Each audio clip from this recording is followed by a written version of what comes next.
हाय दोस्तों, मेरा नाम प्रिंस मौर्य है और आज हम एक सी प्लस प्लस का यूज़ करके एक कोड लिखेंगे जिसके अंदर हमें एक क्वेश्चन दिया है जो कि build a simple interest calculator बनाना है। तो इसमें हमें दोस्तों एक कैलकुलेटर बनाना है जो कि सिंपल इंटरेस्ट को कैलकुलेट करे। सिंपल इंटरेस्ट मतलब आप लोग जानते ही होंगे, जो होता है दोस्तों साधारण ब्याज।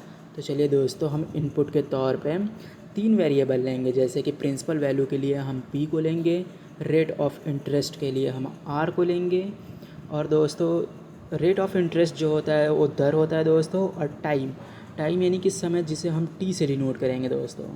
तो चलिए, अब हमारा इनपुट का वेरिएबल्स तो कंप्लीट हो गए हैं। अब दोस्तों हम आउटपुट में लेंगे दोस्तों, जो कि फार्मूला होता है हमारा p into R into T multiply divide by 100, यानी कि मूलधन गुणे दर गुणे ब्याज बटे में 100। तो दोस्तों चलिए, पहले हम आप इसको डिफ़ाइन कर देते हैं क्या होता है। तो दोस्तों हम अब पेंट पर आ गए हैं। पेंट पर दोस्तों अब हम लोग लेंगे एस आई मतलब होता है दोस्तों सिंपल इंटरेस्ट, यानी कि सिंपल इंटरेस्ट मतलब कि साधारण ब्याज। साधारण ब्याज में दोस्तों हम लोगों के पास 3 वेरिएबल होते हैं, जैसे कि पहले हम लोगों ने क्लास 8th 9th में पढ़ चुके होंगे कि मूलधन होता है, मूलधन गुणे दर, यानी कि दर जो हमारा होता है दोस्तों कि हमारा कितने % पर ब्याज है, तो मूलधन गुणे दर। और दोस्तों हम टाइम पीरियड की बात करते हैं कि कितने सालों के लिए हम ले रहे हैं, तो उसके लिए दोस्तों समय होता था, तो मूलधन गुणे दर गुणे समय, और उसके बाद दोस्तों बटे में 100 कर देते थे। ये तो फार्मूला हम लोग 8, 9, 10 में लगभग पढ़े ही हैं। तो जो इसमें हमारा मूलधन होता है दोस्तों, उसे हम प्रिंसिपल वैल्यू कहते हैं, और उसे हमने p से डिफ़ाइन किया है वेरिएबल के अंदर। फिर दोस्तों हम जो दर है, और दर को दोस्तों हम रेट ऑफ इंटरेस्ट कहते हैं, जिसे हम r से डिनोट करेंगे, रेट ऑफ इंटरेस्ट को, जिसे दर कहा जाता है। और दोस्तों लास्ट वेरिएबल जो है उससे हम कहते हैं समय, यानी कि समय मतलब टाइम को हमने t से डिनोट किया है दोस्तों। तो थोड़ा सा स्क्रीन को छोटा कर लेते हैं, क्योंकि अब हमें कुछ और भी इसके अंदर लिखना है आपको डिफ़ाइन करने के लिए। तब सेलेक्ट कर लेते हैं और थोड़ा कॉर्नर से इसको छोटा कर देते हैं। तो दोस्तों जो हमारा फार्मूला बन के अब आया है उसे हम लिखते हैं, जो कि हमारा है p into R into T, P into R into T divide by 100। ये दोस्तों हमारा एसआई का फार्मूला बन के आया है, जिसे हम अपने प्रोग्रामिंग के अंदर यूज़ करेंगे। तो दोस्तों p into R into T, इसका वैल्यू जो होता है वो एसआई यानी कि सिंपल इंटरेस्ट निकालने के लिए यूज़ किया जाता है। तो दोस्तों अब हम अपने वीएस कोड पे चलते हैं और वहाँ पे हम लोग अब प्रोग्राम लिखना चालू करेंगे। तो दोस्तों सबसे पहले अब हम अपना हेडर्स फाइल को इंक्लूड कराएंगे आइसोटर्म का, फिर उसके बाद यूजिंग नेम स्पेस std को यूज़ कर लेते हैं दोस्तों। उसके बाद आप लोग तो जानते ही हैं कि इंट मेन यानी कि मेन फंक्शन को कॉल किया जाता है, और मेन फंक्शन के अंदर हम दोस्तों अपना 3 वेरिएबल को पहले डिफ़ाइन करेंगे, जो कि इंटीजर टाइप के होंगे, p principal value, r rate of interest and T time को।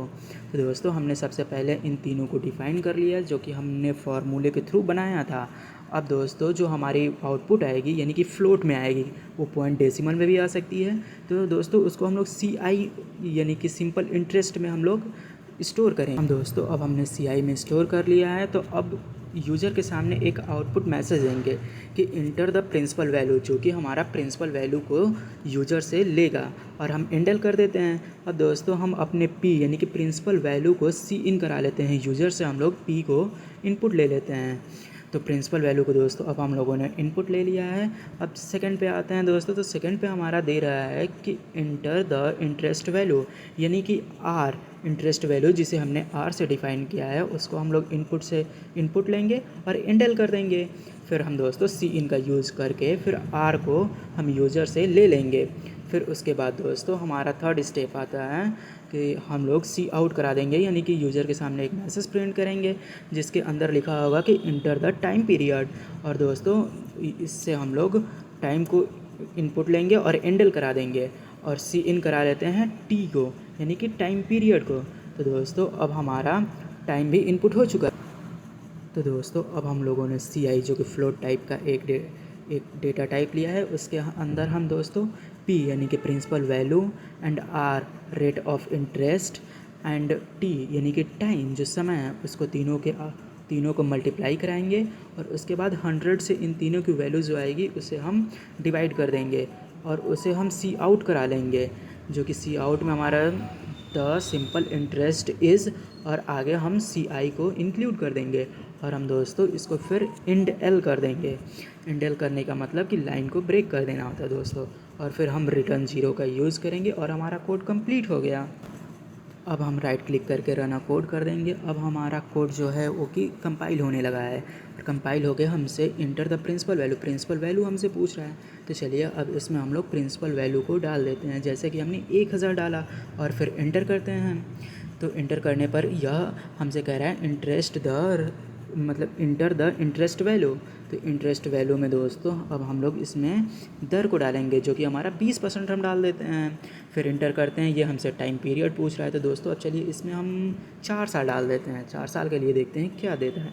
फिर अगर हम इंटर करेंगे तो हमसे ये कह रहा है कि द सिंपल इंटरेस्ट इज़ 800।